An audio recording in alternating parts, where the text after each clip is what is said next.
Great. My clock says 1 o'clock, or go ahead and get us started. Sound okay for you in-person folks? And for the virtual folks, just let me know if the sound's not okay. Welcome to our genealogy jumpstart session. If this is your first session, just a reminder, you can catch up on past sessions you might have missed. You can get the handouts from the past sessions at our website, apl.org/genealogy jumpstart with the hyphen in between genealogy and jumpstart. So that'll link you to videos and handouts from our past sessions so you can get caught up.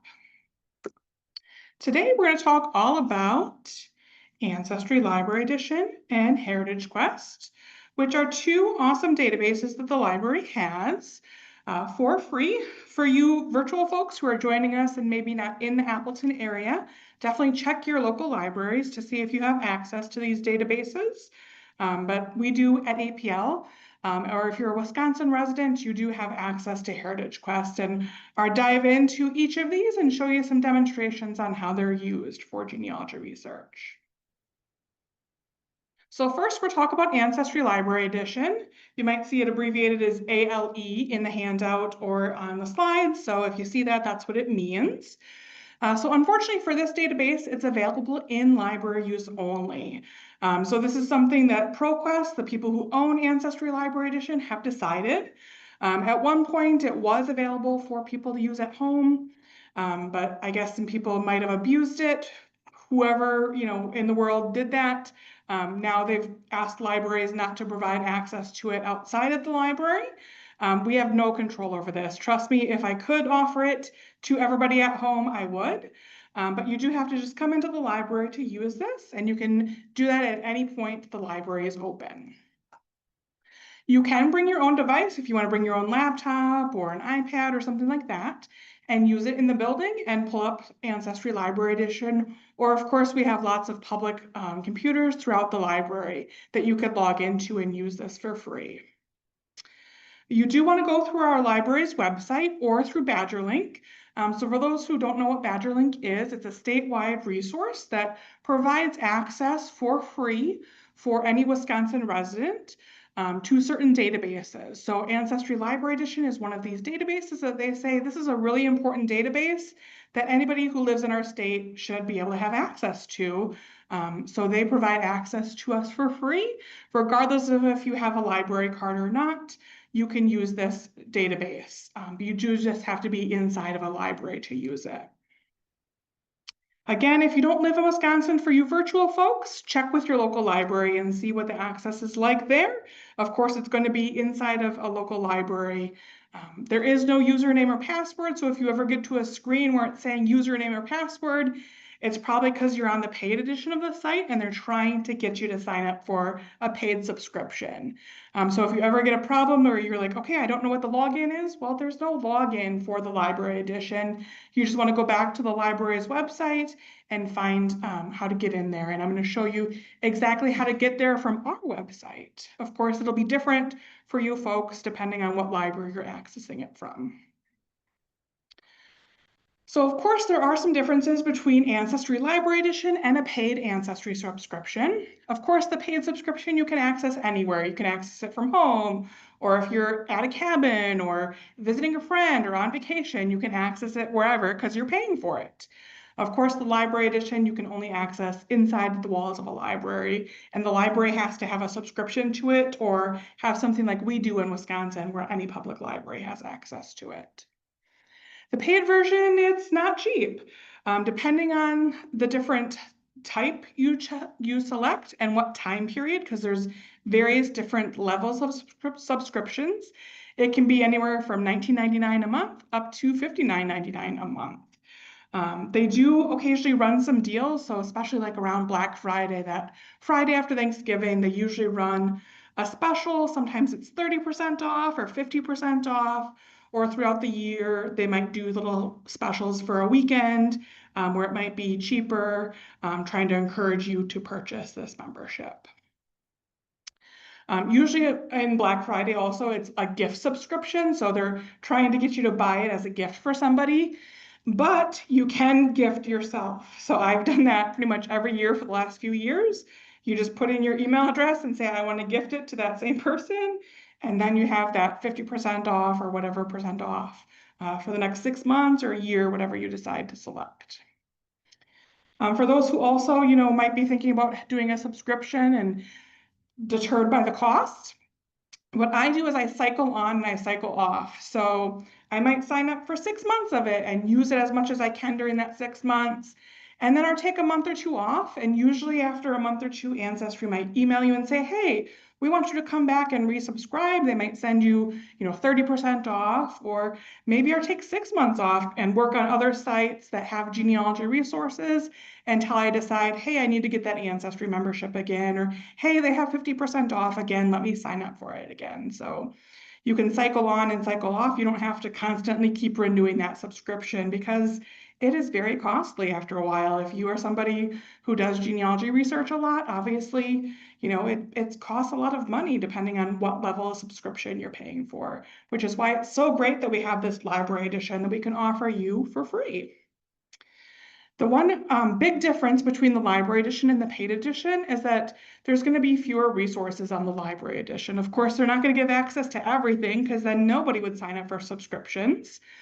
So the paid edition has about 33,000 resources or databases or collections within that site.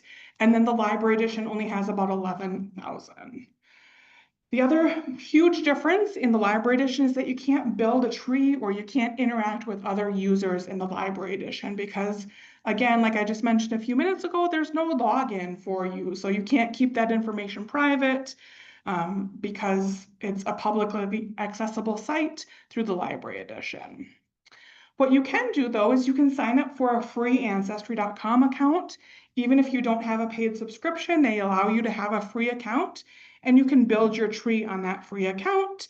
Or if you decide, hey, I'm going to purchase a subscription in a couple months, or I'm going to do the cycle on, cycle off, you can still always have that free Ancestry account just hanging out in the background where you're working on your tree and things like that, or interacting with other users. And if you are curious about building your tree in Ancestry, we just did a session on it last month or the month before. That's going to be recorded and on our YouTube channel. And again, that handout is on the Genealogy Jumpstart page. So feel free to interact with that as you have time. The great thing about the library edition is it has world collections. So for those who know about the paid subscription, there's kind of different tiers. There's like a USA only one, there's a world one, and then there's a plus subscription, which gives you access to newspapers.com and Fold 3. Well, the great thing is that if you don't want to pay that extra money for that world subscription, you can come access a lot of world collections in the library edition for free. As you can see over here on this little snippet on the side, a lot of them are going to be USA based. So they have over 1,000 collections for USA and North America, Europe, Canada. Those are really the places that they have a lot of material on the library edition. Of course, they've got a couple other collections for some of the other countries. But I always recommend before you purchase that world subscription, come test it out at the library or see what you can find on your ancestors. I personally have never paid for a world subscription of Ancestry because I've been able to find all the great free stuff through the library edition on my German ancestors, for example. There is going to be a little bit of overlap between Ancestry Library Edition and other genealogy sites like Family Search or HeritageQuest, which we'll talk about a little bit later. But each of these sites have their own unique collections that are just featured only on this site that you wouldn't know about unless you explore the site. So I always recommend using all the different sites that we talk about because they're all going to have different collections. Or, some of the collections, maybe it's not complete on Family Search, but it's complete on Ancestry or vice versa. So that's why you want to learn all of these different tools, all these different resources to explore. And in a few minutes, I'm going to talk to you about the card catalog, which is a great spot on Ancestry Library Edition where you can learn about all the different collections that they might have in a specific geographic location or with a specific keyword that you might be searching for your ancestors. As I mentioned a few minutes ago, Ancestry does offer a subscription where you can have Ancestry subscription plus Fold 3 plus newspapers.com. Well, we here at Appleton Public Library, we have the library editions of all three of these sites. So we have the Ancestry Library Edition that we're talking about now. We have Fold 3 Library Edition, which is really military-specific record focused. And then we have newspapers.com, which has a lot of great historic newspapers, which we're going to dive into next month. But when you're using these in the library, they don't all work well together. So you might see something like this below, where you see, oh, in Ancestry, it tells me that they have an index for a marriage record in the newspaper for my ancestor. If I try to click on it, it's going to try to get me to pay for the newspapers.com subscription. Or it might have a military record that's on Fold 3 that it's not connecting with between Ancestry Library Edition. So what I always recommend is having each of them up in a separate window and pulling them up separately when you're here in the library. The other great thing about the Fold 3 and newspapers.com library edition is that you can use those two from home. Unfortunately, again, you can't use Ancestry from home. It's in library use only. So when you click on something like that, it might be pointing you also to newspapers that are only in the paid version of newspapers.com. So just like Ancestry, there's a paid version of newspapers.com. There's also a paid version of Fold 3. But we just have the library edition, so usually we have fewer resources on our library edition for free compared to the paid subscription. But something like this, you see the detail like, okay, this might be the marriage date and who the person married, but there's a source tab right here that you can click on that's going to tell you where in what newspaper it's featured in and what date. So if you just click on that, it says right here it's from the Menasha record. So I know that that's the newspaper title and this is the date. So I could pull up newspapers.com library edition and see, do they have the Menasha record? If not, I might need a paid subscription or might need to figure out how to get it offline. And we'll dive into newspapers very in depth next month. But I just wanted to show you that this perhaps might trip you up when you're using the library edition of Ancestry because you're thinking, hey, this is going to go to newspapers.com because the library has newspapers.com, but it doesn't. I can't click on this. It's not doing anything for me. So you can see I can try to click on it and it's not doing anything for me because I need to pull it up in a separate window.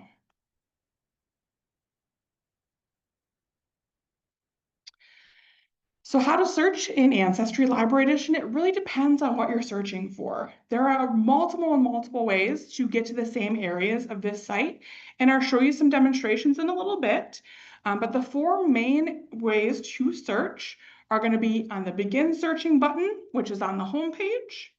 There's a little search button at the very top of the toolbar options. They have specific collections that they like to highlight about 3/4 of the way down the page, or they have quick links at the very bottom of the page. And I'll show you what those look like. So this is a screenshot of the home page of Ancestry Library Edition. So right here, they've got this big blue Begin Searching button that you could start searching in, or they've got a search button right up here that you could click on to begin searching. Or if you scroll down to the further down the page, these are some collections that they highlight partway down the page. Or these are some of the quick links that, hey, if I'm looking for city directories, I can click right here and be brought into the city directories collections. Or if I want to search the census, I can click on right there and begin searching. If you do click on the Begin Searching button or this little search box up here, it's going to bring you to this page. So this is a page where you can search all the different collections. So there's kind of three ways to use this search page. First, you can search for your ancestor by name. You could explore collections by location, so a specific state or a specific country. Or you can explore the different collections that Ancestry has. So they kind of have a higher level collection like birth, marriage, and death. And then they have sub-collections like marriage and divorce underneath that heading, where you could dive into those. One thing about this first option is there's also this little button right here that says show more options. So I always recommend if you're going to fill in some information about a specific person that you're searching for, that you click on that first. And then it's going to bring up this expanded search box for you, where you can put in things like their birth date, their marriage, their death, Any sort of event, you can add a family member, a father, a mother, a sibling, a spouse. So might be really tempting to start putting in all this information in this search box to try to get all the information on your ancestor.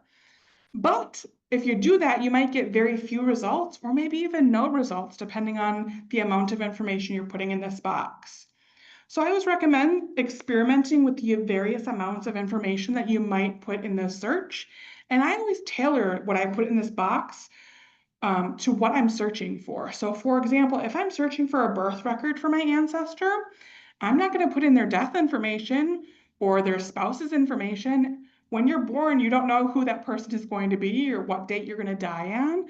So you're going to, just fill in the birth information on maybe an approximate year or approximate location, or maybe add a father or mother's name, and then leave the other fields blank.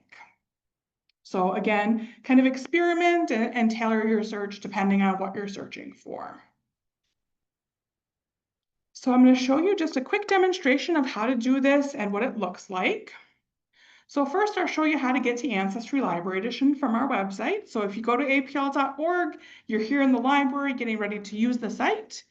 If you click on this e-library, this is going to give you an A to Z listing of all of the databases that we have at the library. And you can see it's alphabetically, and Ancestry Library Edition is right here at the very top because it starts with an A. So I can go ahead and click on it and be brought right into the site. So now you see it looks just like my screenshot that I showed you a few slides ago, where I can click on this begin searching, or I can click up here, or if I scroll down, that's where those certain collections are called out or where the quick links are called out. So I can click on begin searching and I'll show you what a sample search looks like. So the person I'm going to search for is Jacob Stilp. And I'm going to click on the show more options because again, it's going to give me the ability to click on some of these. So maybe I want to put in his birth information. So it's 1823 and maybe I'm going to put in Germany. And maybe that's all I want to put in there and just click search from here and then I'll leave everything else blank. So now I'm at the results page where I can see the different results that are coming up based on this information that I put in here. So now from here, I can kind of hover over this. I can get a little preview of what this record might be about and see, oh, could this potentially be the person I'm looking for? Or maybe not, and go on to the next one and the next one. Every time you see something that says view, that means that you can actually view an image. So then you click on that and it brings you right into the image of that. And I'll show you a little bit more about this in just a few minutes, but that's just how you do a basic search and what you get on the results page. Like I mentioned, there's other search options though. Maybe you don't know a whole lot about your ancestors, or maybe you just really want to see a specific geographic area and what they have for Wisconsin, for example, or what they have for Utah. So what you can do is from that main search screen is you can go into this little location area. So this is really useful if you would just want to see all the things that a certain state or country has. And you can see it's automatically kind of selected to USA, so I can select a specific state, or if I want to select a different country or different continent, I'd have to select that first before it gives me those options for that specific continent. So I'll show you where that is. So again, if we click on search up here, now I can see right down here where it says explore by location. So again, if I want to click on Europe, now I can see all the different countries within Europe. And I can click on Germany, for example. And now over here, it's going to show me all these different 900 collections that they have for Germany. And I could click on this and see, okay, what is this collection about? Does it maybe feature my ancestors in it? And then I could even do my search right in this specific collection if I wanted to do that name search of searching for my ancestors in here. So for example, I could just put in that and click on search. And then it's going to show me all the results like it did with the other search. But this one's just specifically this one collection out of the 900 some collections they have for Germany.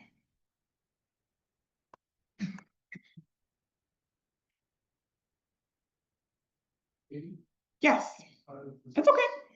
Out of sequence here, you're using Germany as an example. Yes, Well, back in time, the borders changed. yes, So what you know as Germany today might not be Germany back when your ancestors. correct. So borders do change. So I would search in both locations, both what it currently is now and what it was known in the past. So for that specific family, I know it was Germany when they lived there and Germany now. But for those who were maybe in Prussia, for example, I would search in Poland or Russia or Germany or wherever it was at the time or wherever it is now. I would search in both, or maybe don't narrow down the location. Just put in the details on your ancestor and leave that location blank. There are Prussian collections in here though too, in the library edition. So the third option, like we saw in that search bar, is all these different collections and the sub-collections. So if I clicked on something like this birth, baptism, and christenings, it's gonna bring up a separate search box where if I search in here and I put my ancestors' information in here, I'm just gonna get those birth, baptism, and christening records. I'm not gonna get death records or census records or anything else other than these types of records. So if you know specifically I'm looking for this one thing, you can try searching this way instead to kind of narrow down maybe the thousands of results to maybe a couple hundred or 30 results instead of thousands and thousands. So here I will show you just a quick demonstration. So again, we click on the search bar up here. You can click on the all collections. And then right here, I can explore by the different collections and sub-collections. So for example, I would click on maybe this birth, baptism, and christening. And then I can pop in just a name here. I can put in a year if I want to, or a location if I want to, or you can just leave the rest blank and see what pops up just for this name. So now you can see I have 17,000 results. That's still a lot of results, but now I can kind of go through and see, or maybe I want to edit this. Maybe I want to say, okay, I'm looking for a specific person, not that whole surname. If I click on that little pencil icon, I can now make little edits in here. So maybe I want to put Wisconsin and narrow it down by a name and a location. And now instead of those 17,000 results, I only have 70 to go through, which makes it a little bit easier for me. So there's kind of multiple different ways that you can search the same specific stuff, same search results that you're going through, or similar search results that you're going through. Again, they have sub-collections for all kinds of different stuff. So census records, immigration and travel, they've got military, they've got different directories or church records, school records, tax records, land records, all kinds of great stuff in here that you can explore.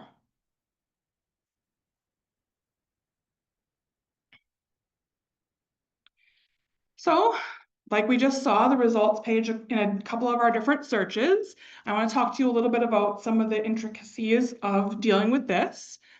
So anytime you see a little blue title like this, you can hover over it and get a little preview of what that record might be about. It's just kind of extracting a few little pieces of data. If you want to go to that record, you can either click right on it or click on that view with the little picture icon, and it will bring you into that actual photo or the actual record that you're looking at. If there's no thing that says view with a little picture next to it, like this first result, that means there's going to be no image associated with that record. So this first record, for example, it's through Find a Grave. So it's going to bring me out to Find a Grave, which is a different site that's going to show me more information on that site. But these ones, these are census records. They have actual images of those census records on here that I can click on view and be brought right into that 1880 census and then right into the 1900 census. Can you print those images from this site? You can absolutely print them or save them to your computer, and I'll show you how to do that in a few minutes. Yeah.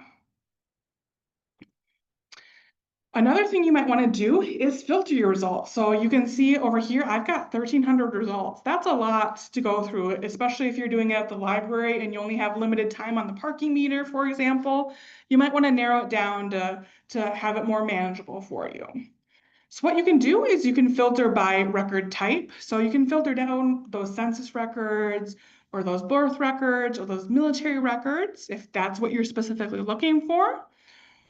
So anytime you select one of these options over here, it's going to give you additional options underneath it. So if I click on this birth, marriage, and death, it's going to give me options to click on birth, marriage, and death, and then further and further and further. There's also a record location. So if I want to narrow down to Europe, I can do that. Or if I want to narrow down to North America and then United States, and then even a specific state within the United States, I can do that. So anytime you click on things, it's going to give you additional options. Like I just showed you a minute ago, we can edit our search by using this little pencil icon. So maybe you weren't quite getting the things that you thought you were going to get, or it's way too many results. And even with the filtering, you still want to change your search. If you click on the little pencil, it's going to bring up that search box again, and you can make any edits. Or if you want to just completely start with a new person or completely start with a blank search box, clicking on this 3 dots is going to completely wipe out anything you put in there and let you start fresh with your search. Something else you can do over here is play with these little bars. So these are all sliding bars.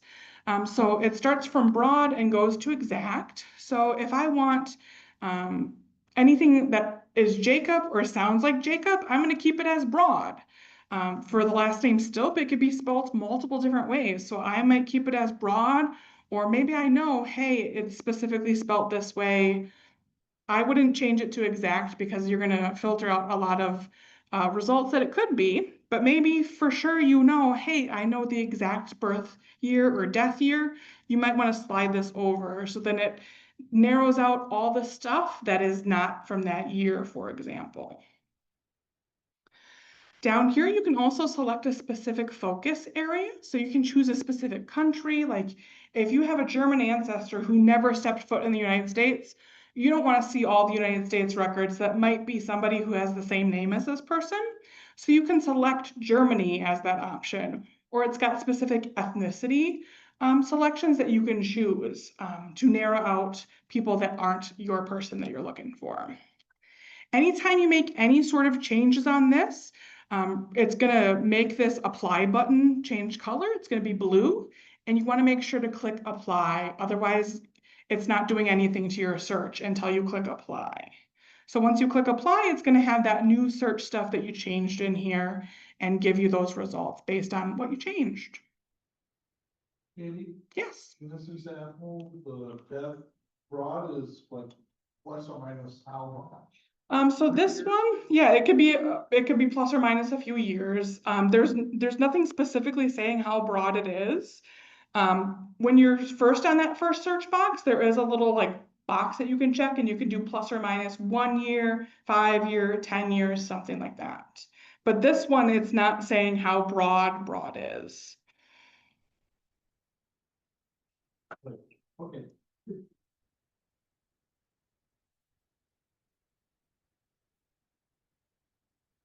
So you asked just a minute ago about, can I save or can I print this? Yes, you can. So once you go into a record that you're like, hey, this is my ancestor, I really want to save it, or I want to print a copy, there's a couple different ways to do that.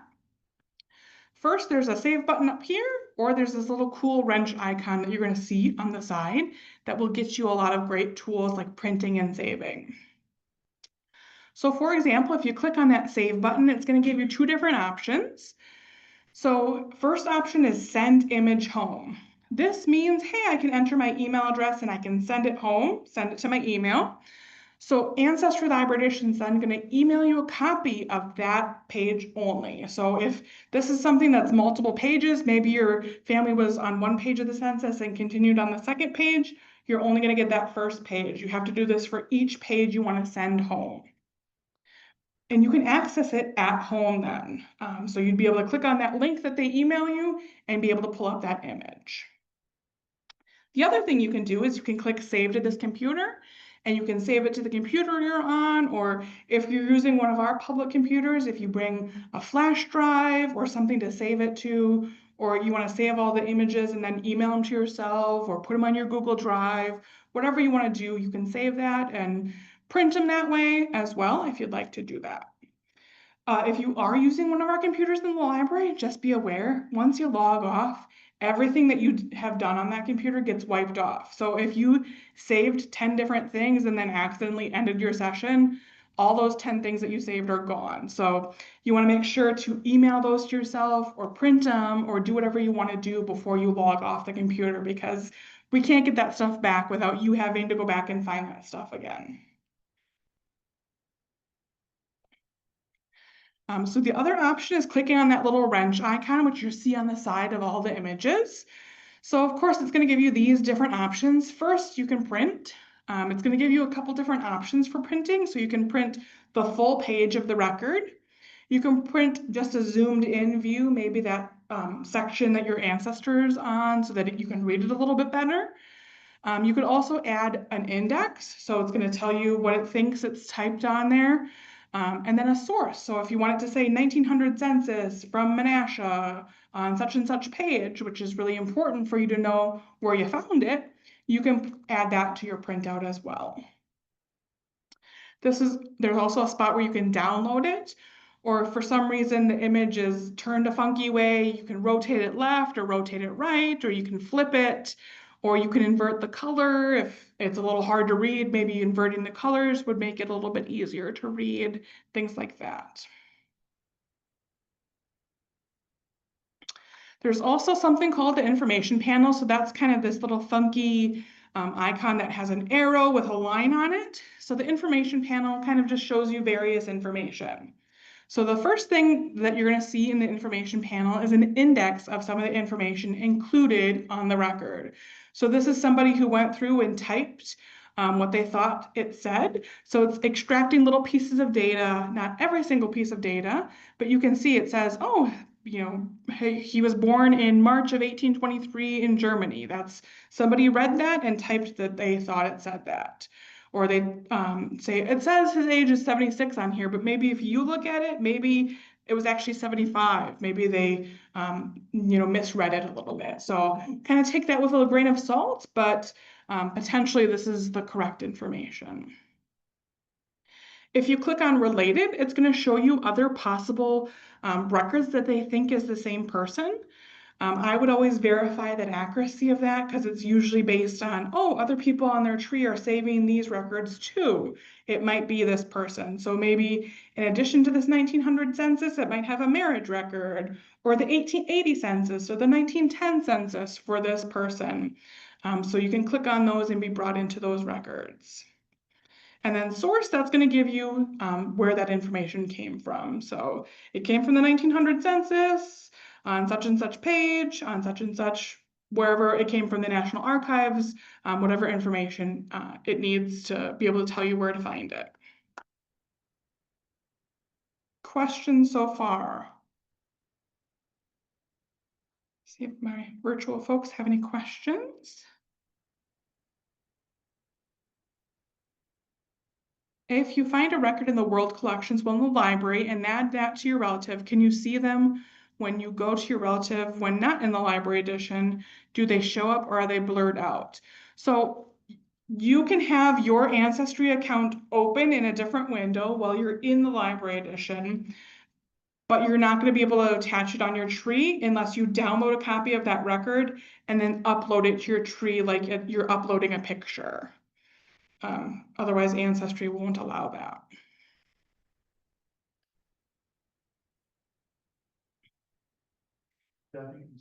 Exporting and importing.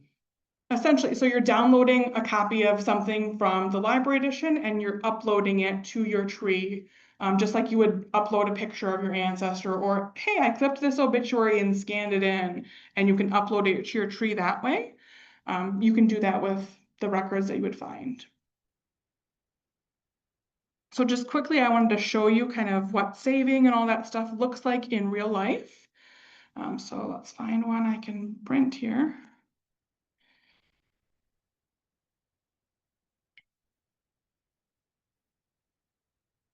Oh, now the internet's going to take its time here. Yeah. Come on.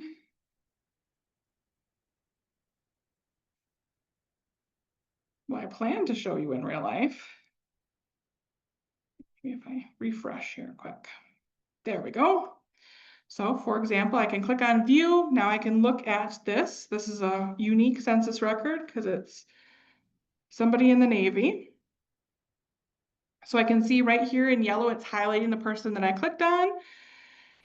And I can see, you know, for example, if I click on this, it's thinking it says McGeeth H, but actually if you zoom in, I can make out that it's actually Melvin, which is my great grandpa. So M-E, and this thinks it's a G, but it's actually an L. So it's kind of funny how wrong certain things are, or just trying to read the handwriting of certain people. It's a little hard. And you can see they spelt the last name incorrectly too, even though you can see it's S-T-I-L-P. So from here, I can save this record. So again, I can send that image home, and then it's going to say, hey, put in your email address, we'll email it to you. Or I can click save to this computer, and it's just going to automatically save it. Now I can go save it on a USB drive, or I can email it to myself that way if I want to.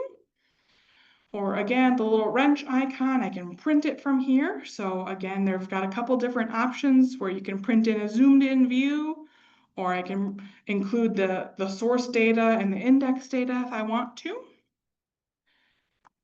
You can also download it from here, or again, you can rotate it if you need to, or flip it, or invert the colors. You know, maybe it's a little easier to read that way. Usually it's not, but just in case. They've got a couple different things that you can do in here. And then I wanted to show you the information panel. So again, this is kind of the little bit of indexing that they've done. If you click on the related things, these are saying, okay, this might also be this same person. So maybe I want to click on this and see what it says. It says, oh, he was born in 1904 in Jefferson County. I know that's not my great grandpa. So it's somebody else that they think might be that person. But again, verify it, take it with a grain of salt, just explore it like I just did. And then under source, that's where you're going to see where this information came from, what you know, the source description is, all that kind of stuff that you might need to know in order to create your source citation for where you found this. Any questions about navigating around this before we move on? So it helps to have a lot of information beforehand. That's what I've discovered. Yes. There's so much that could match, but doesn't. Yeah. Yeah, so as you kind of pick the pieces up of, okay, I think it's this, I think it's that, you know, that's why you're adding things to your tree, and that's why we're using pencil if you're using a paper tree. And, you know, you might find different information, or records are going to vary. For example, you know, this, it has an address on it, you know, or it might say what his age is, and I can see, you know, his birth location. It might just be very broad, but maybe I have additional information that says specifically where he was born, for example. So all the fun pieces of the puzzle that you put together as you're exploring all these records. All right.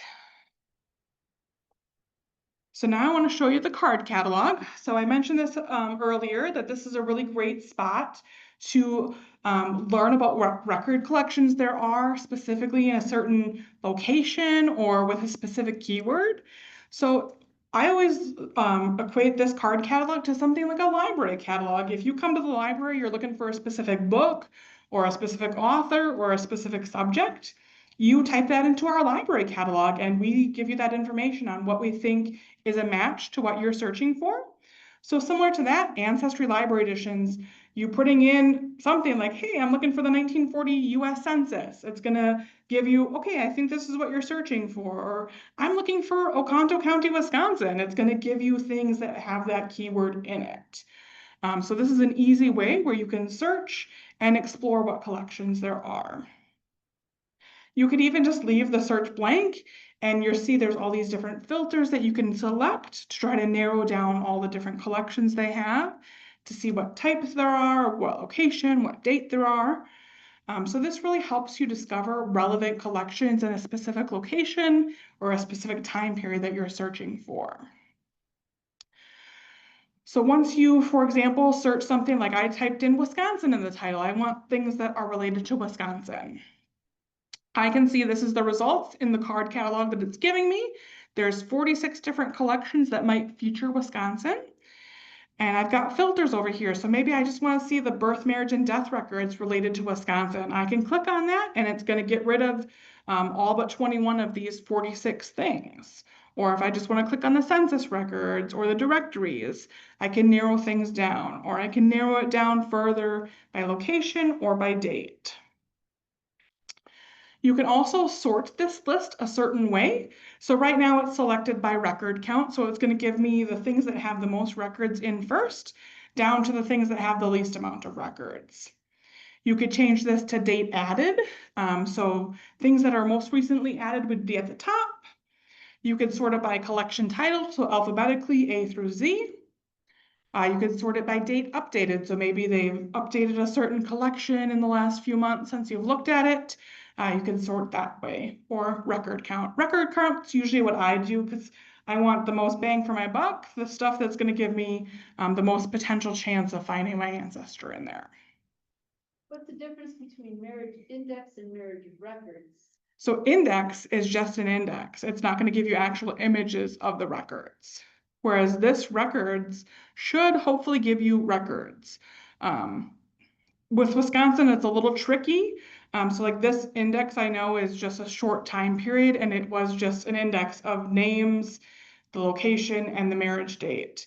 And this marriage records part, it gives you some images of the actual marriages. So those pre-1907 ones are usually featured on here. But anything from 1907 to more current, it's just going to be an index because for privacy reasons in Wisconsin, we don't allow that to be online. So some of the titles are a little misleading at times. You might think, hey, I'm getting all these marriage records up to 2004. You're not. And be aware, obviously, the collection amount too. I'm sure there's more than 6.5 million marriages in Wisconsin from 1820 to 2004. So it's not including every single thing for sure.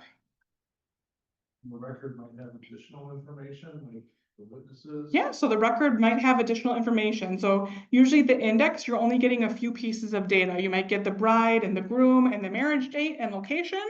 Whereas you pull up that record, you might get the groom's parents, the bride's parents, more like who married them, more specific details. So you always want to try to look at the actual record and not just rely on the index. Sometimes they don't have the actual record on here. They just have the index, but it's leading you to where you can find that actual record. So if I looked at this marriage index from the 1970s to 1997, I know, hey, there's a marriage at Outagamie County. I can go to the Register of Deeds office and look at that actual marriage record. That's not online, but I know it's available at the Register of Deeds office. Anytime you come across something that you're like, hey, this sounds interesting, if you click on the title of this, it's going to give you a little bit more information, and then you can just search within that. So if I just wanted to search in this U.S. marriage records from 1820 to 2007, I can click on that and just do my search in there. So I'll show you how to get there and what a sample search looks like. So on search, we're not going to select all collections. We're going to go down to card catalog. So that's how you get to the card catalog. It's like this on the paid edition too, if you do have a paid Ancestry subscription. So again, under title or under keyword, you can put something that you'd like to search for. So for example, maybe I want to put in yearbooks. And I can see, oh, there's 300 and some results. So again, right now it's just sorted by date added, but I can do it by collection title or by record count, something like that. And I can see, oh, if I do it by record count, there's a lot of US school yearbooks. So I can kind of hover over it and it tells me a little bit of information. But if I click on it, now I can search within this and I can search a specific name of somebody. Your yearbook would be in there? Not necessarily. I'm not sure. I've never looked up myself in here. I don't care to be honest, but you never know. Instead of searching here, you could also browse. So sometimes you can select what state, what city, what school, what year. But if you're like, hey, I have no clue, let me just search for this person and see what pops up, you can do that. So now I can see kind of the results here, and I can click on view record and then be brought into that record, and look, it's my grandpa. So now I can see, there he is. And now I can, again, save it right from here, or I can print it using this little tool icon, or again, I can see related possible records and go explore those, things like that. The other way I use the card catalog is by location. So for example, if I'm looking for a specific, Oconto County, there's not going to be a whole ton on Oconto County. That's where my ancestors are. This is more specific, something on this county. Of course, Oconto County is going to be featured in those marriage records, those death records, those birth records. So you have to be a little careful on what you put in here. If I just did this search and thought, hey, this is the only thing on Oconto County, I'd be wrong. Because when I go to those marriage records and those birth records and those death records, Oconto County is in there. So although it's cool to figure out what's here for the specific location, there still might be more, just depending on how they, describe it. And I always use the title or keyword. I do the search in both different ones. So if I would do the yearbook search up here, for example, I get 9 results. That's kind of funny, right? But if I do yearbook down in keyword, I get 312. So that's why I always recommend doing it both different ways, because you never know what you're going to find. Again, you can use these filters on the side. So if I know I'm looking for something specific, like I'm looking for school yearbooks, I can narrow it down there. If I know I'm looking for a United States one, I can narrow it down there. If I'm looking for a certain time period, I can narrow it down there, and it'll give me 5 results instead of 300 results. And now I can go and explore and see if I'm finding what I'm looking for. Any questions about the card catalog? Yeah.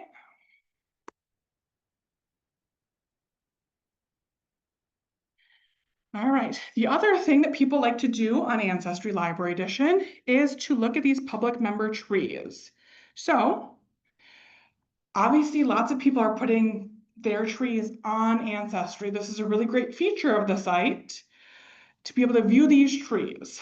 But remember, you can't build your own tree in the library edition. Unfortunately, you can't do that. You can still look at other people's trees, even if you don't have an Ancestry subscription, but you can't contact the person. So say you find your great-grandpa in somebody's tree, you can't send them a message on there, unfortunately, because the library edition has no way of making it private where you could get a response from that person, unfortunately.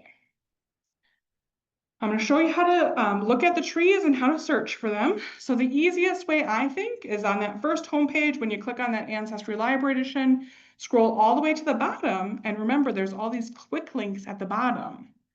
So the first one is public member trees, and that's the easiest way to get to that spot. Instead of clicking all around and doing that, it's very easy. Just scroll down the page, click on public member trees. You will then be brought into a search page, so similar to what we've seen up until this point, where you can fill in information that you know about this person. So here, if I'm looking for a public member tree, I might fill in a little bit more information because I want to make sure I'm finding the right person. So I'm going to put in that first name, that last name. Here's what I was mentioning before about those little boxes with the plus or minus. So you can see this says exact plus minus. If I click on that, it's going to say plus or minus a year, or plus or minus 5 years, or plus or minus 10 years. So that's somewhere, if you're not quite sure that 1823 is the right birth year, you can plus or minus it, up to 10 years. I'm going to put in maybe his death information and location, or maybe I'll put in his parents' names and see what results I get. So try to put in, those birth or death dates or family members if you know. You don't have to have every field filled in though. Maybe if I only know his name and his death information, that's all you can put in there and see what results you get. Once you've put in everything you want to put in on this search box, you just hit the blue search button and it'll bring up the results page. So from there, it's going to bring me the results page. Something I want to point out though, I can get a quick little snapshot of who, I'm looking at and what the tree shows. And then I look down here and it's different. So it's like, okay, this is showing me John Stilp. That's not who I searched for. You know, maybe it's somebody related to this person. But is there only one tree with Jacob? That doesn't make sense. There isn't. If you look up here in tinier print, it says Jacob was found in 73 trees. So you can either click where it says 73 trees or click this view all, and then it's going to show me little snapshots of all these 73 trees that I can go through page by page and see, you know, maybe who has the most information or who has a picture attached or a record attached that I can go explore. If I clicked down here or I kept scrolling down, it's going to be people that aren't this same person. It tries to lump together these same trees. Yeah. Um, I've done this for a lot of years. Mhm. And I have found out since the beginning of Ancestry, people copy everything else. People do copy everything. Is there any way that these organizations or libraries can require people to put proof up before they?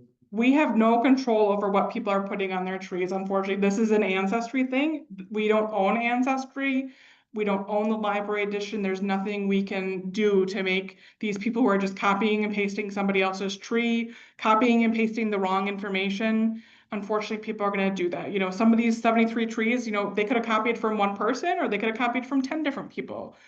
That's why I always tell people, look at each thing that you see on here with a grain of salt.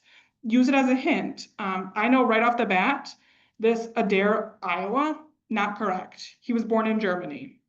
So I know, you know, there's a Jacob Stilp who had a similar death date.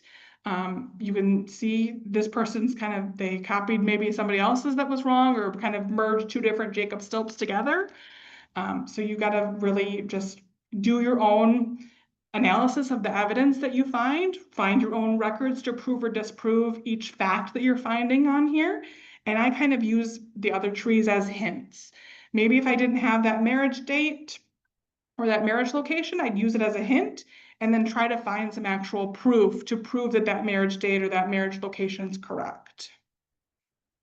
When you look at a tree, Mhm. does it say who constructed that tree? So usually it will say who created the tree. Sometimes people are using like an alias though, like a username. It's not going to get necessarily say this was created by Katie Stilp. It might have a username if I created that, you know, like Shadow's mom is my username or whatever. I was trying to do this similar with Yeah. family search. Mhm. Looking at somebody who built a tree. Yeah. I couldn't figure out who built this tree. Yeah. Because, as she was saying, it's been copied. Yes. That's something wrong. Yeah, sometimes it's really difficult to figure out who it is or how they're related to your family. If you click on it and poke around a little bit, there's unfortunately just no easy way other than contacting that person. And through the library edition of Ancestry, you can't contact them. What you could do is like copy down that username of that person. And if you do have your Ancestry subscription or you do have a free account, I'm not sure if in the free account they let you message people. But I know in the paid version, they will let you for sure message somebody. So you could say, hey, I happened across your tree on Ancestry, wanted to see if we're related somehow or how we're related or how you know this person or something. Sometimes people will respond, sometimes people won't. I mean, Ancestry has been around for, I don't even know how long, but at least 20 years, probably a lot more than that. People who have trees on here might have died already. We have no clue of knowing. Or, you know, maybe they only had a membership for the 14-day free trial and they tried to get all the way back to Jesus and just clicked on everything.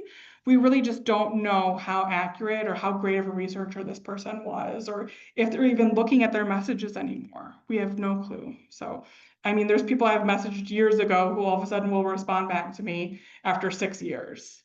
Or there's people I message and then an hour later I have a response. It's just, there's no rhyme or reason to it.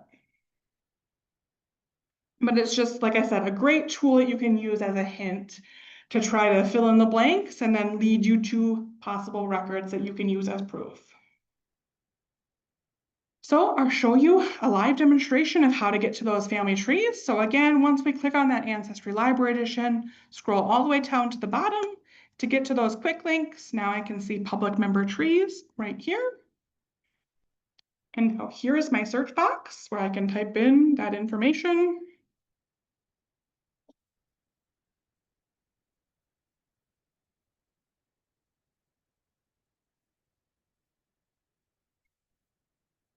and click search. Now again, see, the first result looks like it could be him. I've got a little snapshot, but if I start scrolling down, I can see these are completely not related. The last name is completely different. The first name is completely different.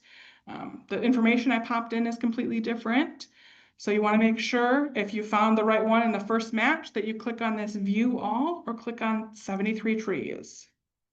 And now I can kind of get a little snapshot of each of these and kind of compare with what information I know to see, is this the right person that I want to search for? Oh, hey, this guy, they have 12 sources and 11 different records. Maybe I want to look at that one. So when I want to find one, or I want to look further in this tree, I would just click on that. I'm going to be brought into this page on this person where I can see what kind of sources they have on here. I can see what family members they've attached to this person, and I can start exploring and clicking on things that I want to see. So maybe I'm like, hey, I never found a passenger list for this person, and it's going to link me to what sources there are on here or what information. And I can click on view and go into this image. And now if I want to, I can save a copy of this or print a copy of it. And explore it and see, is this the right person, or this is just the same name of somebody else that's not completely related. So this is how I would explore and use other people's trees to get hints for myself. Hey, Yeah. if you're using other people's trees, Mhm. and they're copying from God knows where, Yes. is there how far back, if you have a DNA test taken and you try to put it to the person you're trying to decide which one is which, and what the father's name is and what the mother's name is, how far back will the DNA go? DNA, you can't do anything with the DNA in the library edition. You'd have to have a paid Ancestry subscription and do a DNA test through Ancestry to do anything with DNA on Ancestry. Back and different. Usually, yeah, DNA is a completely different topic, but usually it's a few generations. It's not going to bring you all the way back to your 12th great grandparents. No way. Because if you think about it, you inherit just little snippets the further and further back you go. Like from your parents, you do, 50% of mom, 50% of dad approximately, then 25% approximately from each grandparent, and so on and so forth. So every time we're having that number. So by the time you get to your 4th and 5th great grandparents, there's not much DNA that's getting passed down to I you. was wondering how to pass their copying. Yeah, to use DNA and their trees, you don't even see that this person might have a DNA test in here unless you have the paid edition.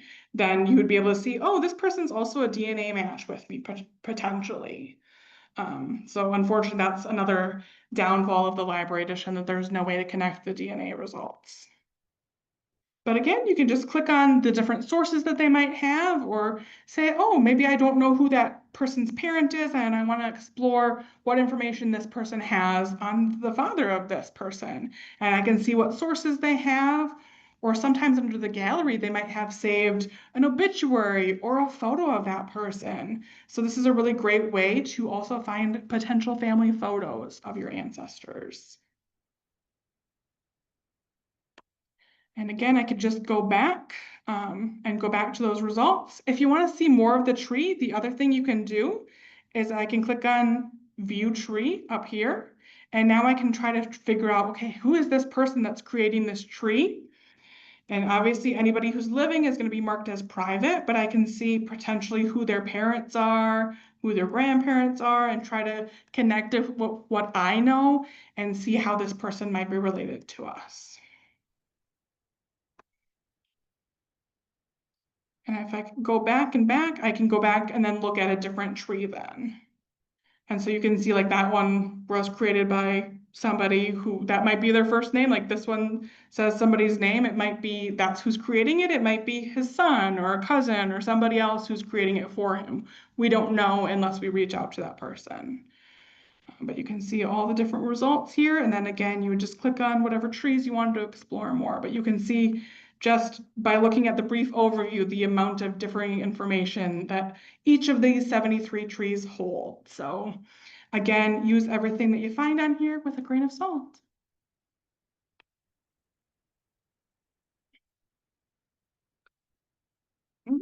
So like we just saw on the trees, every person that you find on a tree has their own profile. And there's different tabs on each profile when you're viewing somebody else's. So we kind of dived into this. I think it was back in May when we looked at, or maybe it was April, I don't even remember anymore, but we looked at building your tree online. So you have a facts page, you have a gallery page, and a life story page in this library edition. So that facts page, that's the one that it really defaults to, where you can see their birth information, their marriage information, their death information, their spouse, their children, their parents, and any sources that this person has attached to that person. In the gallery, that's where we can see photos or other things that people have uploaded. Maybe they wrote their obituary out and uploaded it to this site. Maybe they attached an audio interview with this person. We don't know what we can find on somebody else's tree. And then life story, that is a visual timeline of this person's life that you could be able to see on that tab. So again, that's where you find these different little tabs here, the facts, the gallery, life story. So for example, this one you can see there's an obituary attached as the photo. If I go under gallery, I can find a copy of that and download it or print it if I'd like to, because this person saved it to their tree. And again, just like any records you find when searching on here, you can click on any of these. You can print it, you can save it, you can do whatever you want with it. Just look at it and say, nope, that's not the right person, and go on to the next record. But for example, I could click on that 1900 census, pull up that census record and print it or save it, and then email it to myself, whatever I want to do. Again, clicking on the person's parent, their spouse, their child, is going to bring you to that profile page for that person. And again, don't forget to verify anything that you find in there or any sources. Just because it's online or that they have lots of sources doesn't make it accurate. They could have 100 sources and all of them be incorrect. We really don't know until we evaluate ourselves. And I already did the demo, so I was early on myself. There's a couple other additional features in the library edition. So other than that home page and that search tab, there's a couple different options. There's an option for message boards. There's an option for a learning center. There's charts and forms and new collections. So on the library edition, they have over 25 million posts across almost 200,000 message boards. Unfortunately, you can't post or reply to any of those messages on there because they don't use this feature on Ancestry anymore. But you can read through past posts that other people have posted on there. Maybe if you search for your ancestor's name in there, maybe somebody else wrote a post looking for more information and you see, oh, I think I know that name. Or maybe they left their email address in there that you could try to email them and see if their email address is still active. There's lots of different posts. There's 25 million that you might be able to search through. On the Learning Center, they have different research aids. So they have like little articles that like how to get started in genealogy or finding my German ancestors. And it tells you a little bit more about researching that specific area. They've also got some different maps located there. And sometimes it will link you out. Ancestry has their own family history wiki where it will try to give you some more information about that specific location or specific record type. So it kind of helps you learn the site a little bit better than I can do in this hour or so that I'm with you. The charts and forms spot, these are free forms that will help you with your genealogy research. So they have that pedigree chart like we talked about in our first session.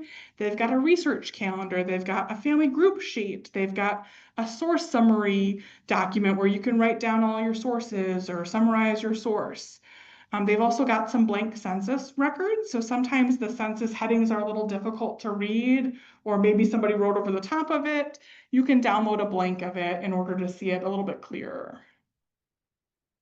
The New Collections tab, just like the name sounds, brings you to the card catalog and it's sorting the newest collections where you can see, oh, maybe since the last time I used this site, they added 10 different collections, and it's going to show you those collections and what they are, so you can go explore them.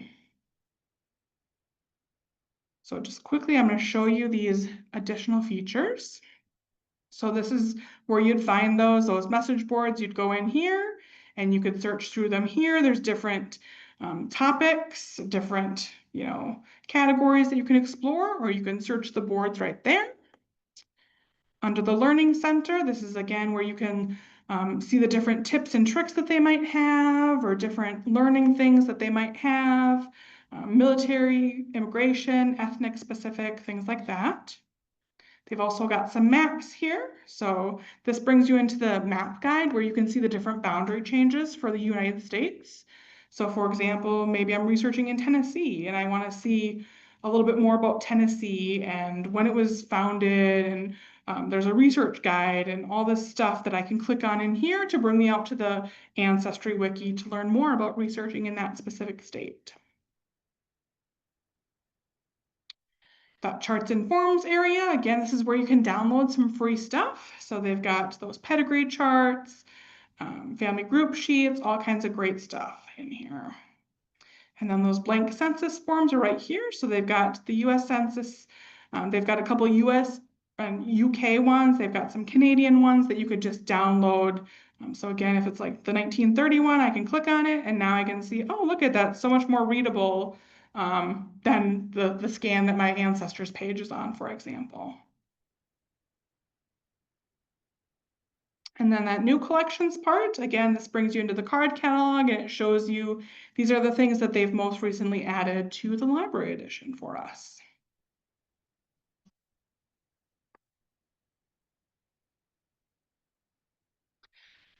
I'm sure you still have more questions about using Ancestry Library Edition, or maybe you still want a little bit more of a, guided exploration of using this site. I've created a detailed user guide in our APL site. I've also got a link to it in your handout. But instead of clicking on that Ancestry Library Edition when you're first at the APL page, you can see, if you go to eLibrary, and right next to where it says Ancestry Library Edition, if you click on more details, it's going to bring you to this page. And if you scroll down, I have a user guide right here that I created for you. It's 27 wonderful pages showing you a little bit more kind of what we talked about a little bit, but showing you with screenshots and giving you a little bit more detail that if you're somebody who's not super familiar with using the site, you might want to explore this. I've also got a link to a video that I did a few years ago about how to get the most out of using Ancestry. So this works with the library edition and the paid edition of Ancestry.com. So you're welcome to watch that as you'd like. It's kind of geared towards people who are already familiar with searching this site. But again, you're welcome to watch it as you'd like. We've also got some great books on Ancestry.com. So this one's from 2018, so it's a little bit of out of date as far as the screenshots go, but it still has a lot of great information on how to use the site effectively. Many of the tips that work on the paid edition also work on the library edition, and it's on the back table for any of you in-person folks who are interested, or it's in the handout for those who don't live locally who want to check their local library. There's also a workbook. Again, the screenshots are outdated for this one, but it gives you exercises to try to help you to guide through the site or show you what a sample search looks like. It gives you different search strategies and various worksheets that you can make copies of to use in your research. And again, I've got a copy of it here that you can check out at the back table for you in-person folks. Any questions on Ancestry Library Edition before I move on to HeritageQuest? And that one's not going to take as long because you'll see very quickly it looks very similar to Ancestry Library Edition.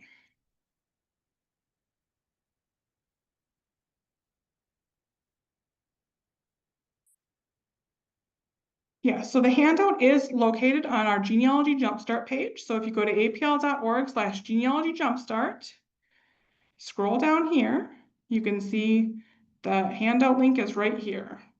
So go ahead and click on it, and it's a PDF that you can download or print right there. I can even put this direct link here for you virtual folks. If you still have problems downloading it, feel free to email me and I can send you a PDF of it. I don't see any questions in the Q&A, so I can move on here.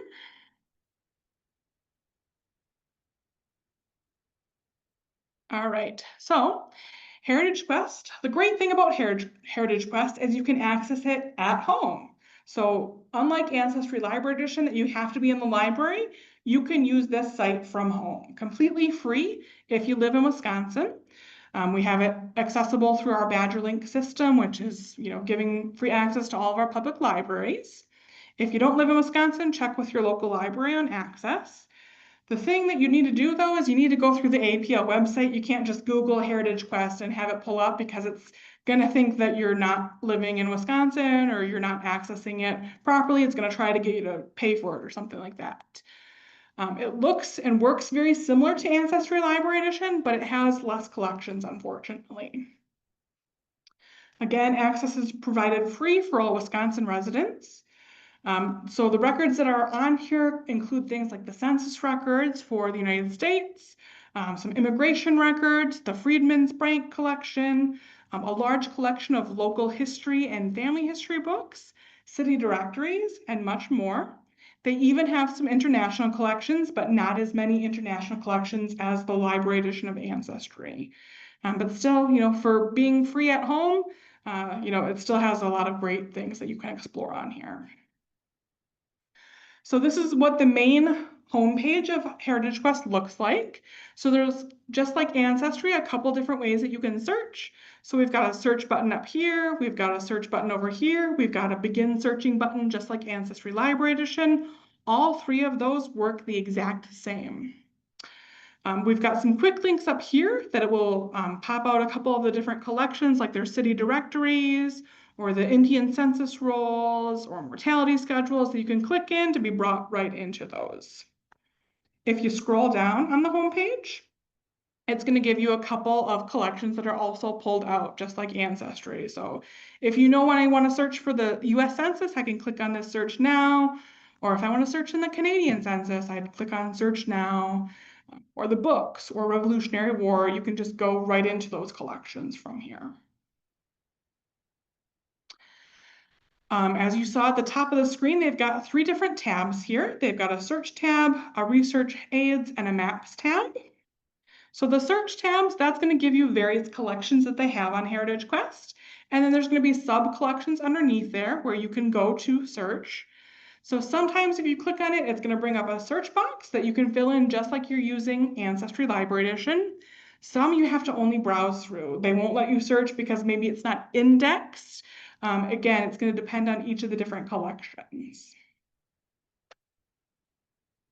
So if I click on search, this is kind of what it looks like. So I can see there's different categories. So for example, if I knew I want to search in the 1940 census, I could click in there and it's going to pop up a search box. Or maybe if I want to search in this wills and probate, it's not going to give me a search box first. Maybe I have to click on a different collection first before I can search or browse. And you'll see that in just a second here. So once I get into the site here, again, I can click on this search. And now I can see the different collections that they have here. And the international things that they have, you have to kind of go down here and select a specific location. They've also got more US records down here, so don't forget about that part. More than just the stuff that they have pulled out. But for example, say I want to search in the 1930 census, I can click on that. Well, that's kind of funny that it brought me right back out to the homepage. Let's try 1910. Wow, something's going on with their site today, I guess. Let's try wills and probates. There we go. So for example, it's going to say, hey, maybe you want to try this Texas one or this Georgia one or the California one. So I can click on one that sounds interesting. Well, how goofy today. For some reason, it's not working right. But usually, if you click on search, you can search in there. Let's try this one. Yeah, for some reason, their site's not working right today. Usually, it gives you a search box to search in. That's the problem with doing a live demonstration. We'll have to try later and see if it works later. They also have a research aids part, just like Ancestry does. So they give you some tips and tricks. It looks very similar to that learning center we just looked at, but there's going to be less stuff on HeritageQuest here. But again, similar stuff like Ancestry Ants, top 10 search tips, or cemetery research, or statewide censuses, stuff like that. And then the maps. This is going to bring you to a clickable US map that gives you an overview of the different boundary changes from 1790 to 1920 throughout the years. So I can click on a specific state and it will pull it up for me.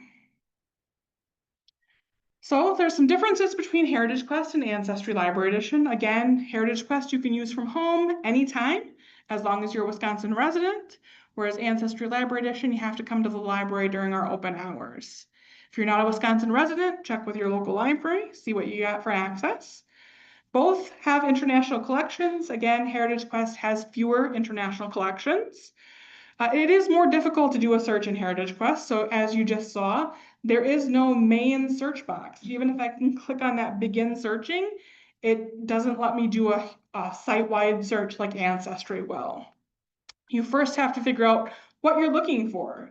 Am I looking for the 1920 census? Am I looking for a probate record? Am I looking for a birth record? And go in that way before you can do the search. There's also no card catalog, so it's really difficult to see what does HeritageQuest even have. I can't do that yearbook search or see what other collections they have in a specific location like I can on Ancestry Library Edition. But all the search functions, the editing that search, the filtering the results, the viewing stuff, the saving stuff, the downloading stuff, it is all exactly the same on HeritageQuest as it is on Ancestry Library Edition. And hopefully now it will work. We're seeing. So again, how to get to here, you go to apl.org, you click on eLibrary. We're gonna go down to the H's, or you can click on genealogy, so it narrows down all the stuff to just genealogy ones. And I can go to HeritageQuest online. And again, you can use this free from home. But for example, if I click on begin searching, I don't get that big search box like I do on Ancestry. I have to pick a category first. So I have to pick the 1900 census. Yay, now it's working. Now I've got a search box. So now I'm just searching within this census. So I can type in a name here and click on search. And you can see the search box looks just like it does on Ancestry. The results page looks just like it does on Ancestry. That's why we're not spending as much time on this one. But just like we could before, we can click on view record and be brought into that actual image.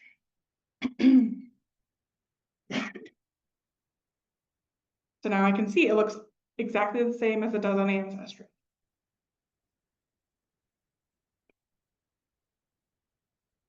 Again, from here I can print, I can save, I can zoom in, zoom out, do whatever I need to do. Got the same stuff over here as it does here. The only thing it's missing on HeritageQuest is that related tab, so it's not going to suggest other records that might be the same person, unfortunately. You're going to have to do that part on yourself, or come into the library and use Ancestry Library Edition. But again, you can save it here just like you would before, or print it here or download it here just like you would on Ancestry Library Edition. Again, we've got some certain things popped out here. So if I knew I wanted to search in that city directories, I could go right in here and search right in there.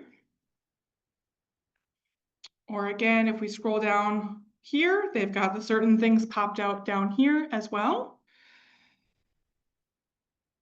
The other thing I wanted to be sure to show you is if you click on the search and you go all the way down, again, this is where you could search for other international collections or more US records. So there might be other things, like you can see there's select birth and death records or specific states that you can scroll through.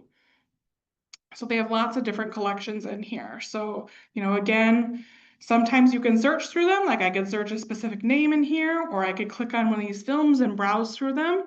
Sometimes they won't let you have a search box. You just have to go through the different films. It depends on if it's indexed or not. Will you open up one of those films? What does that look like? Sure.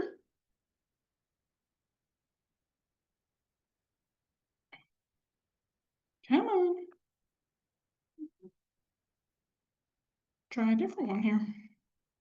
Well, maybe let me just type in a random name here and see what pops up. Yeah, so I get like an actual death record here. You don't know what you're gonna be looking You, at. you never know what you're gonna get. You don't know if it's just an index or if it's actual images, so, yeah. Each location is different, each collection's different.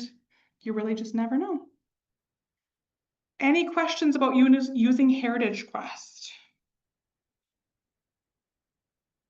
So does HeritageQuest give some different information than the ALE? Yeah, so they're gonna have a lot of similar collections as Ancestry Library Edition. Since they're owned by the same people, I can't guarantee that it's all 100% the exact same copy and paste from Ancestry Library Edition or HeritageQuest. I would try both just in case so you don't miss anything. Because HeritageQuest doesn't have a card catalog, you can't tell what collections they have of the 11,000 whatever that Ancestry Library Edition has, or if it's the exact same or not, without doing a side-by-side comparison of everything. So that would be way too time consuming. Any other questions on HeritageQuest or on Ancestry Library Edition?